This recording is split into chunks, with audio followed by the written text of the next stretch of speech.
House renovations for second floor edition update. Update natin ngayon. Ito na yung pinapagawa nating bahay. So meron na siyang bubong and meron na rin siyang mga pailaw. Hindi pa tapos, mamasilya pa. So may nailagay na dito na mga bricks.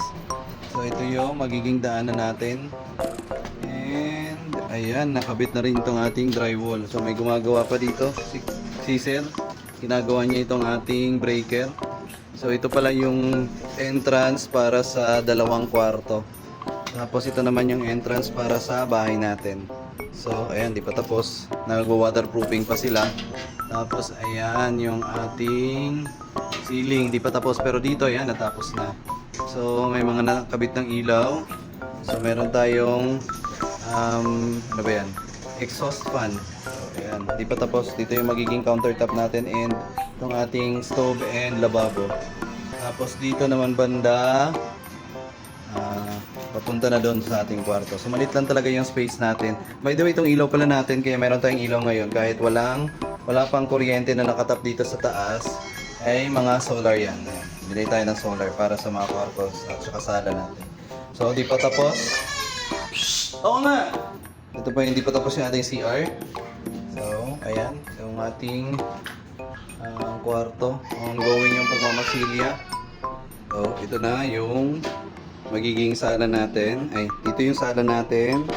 And ito yung ating countertop, lababo, kusina, stove. Ayan, so maliit lang talaga. And dito naman may maliit tayo na space papunta sa ating CR. So itong daanan natin papunta sa ating CR.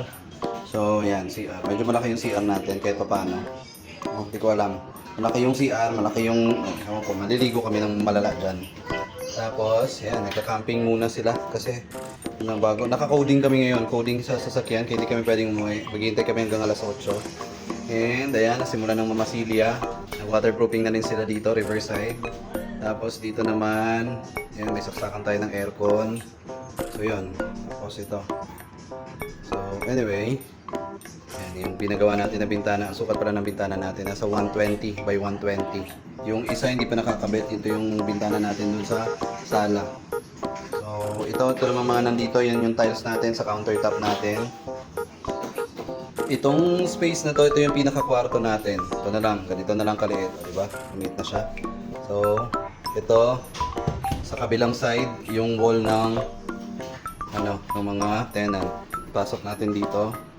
Try natin pumasok kung gumagana ba. Kung wala pa atang ilaw dito eh. So, pasok tayo dito. Meron dito ang isang ilaw. Yan, lobat na siya. Kasi yung ating solar, hindi na charge. Kumbaga, kakalabas lang niya kanina. Hapon na daw, nung ikinabit sa bubong. Tapos dito, madilim pa. Oh, yan, dilim. Isang kwarto. So, dito yung ilaw. Diyan yung ilaw. Dito. So, yun. Ito lang yung natin. Para medyo tipid sa natin. Space. Natin lang talaga. Itong maliit na space dito. Natin lang natin dito. Para kahit pa paano, may matira tayong daanan papasok. So, ginawa na lang namin ng wall na ganito para yung kwarto sa kabila, yung mga nandito, papasok dyan, hindi na papasok dito sa main house. So kami, may sarili kaming pinto palabas, sila may sarili na rin silang pinto. So yun, ito na yung magdi-divide sa amin.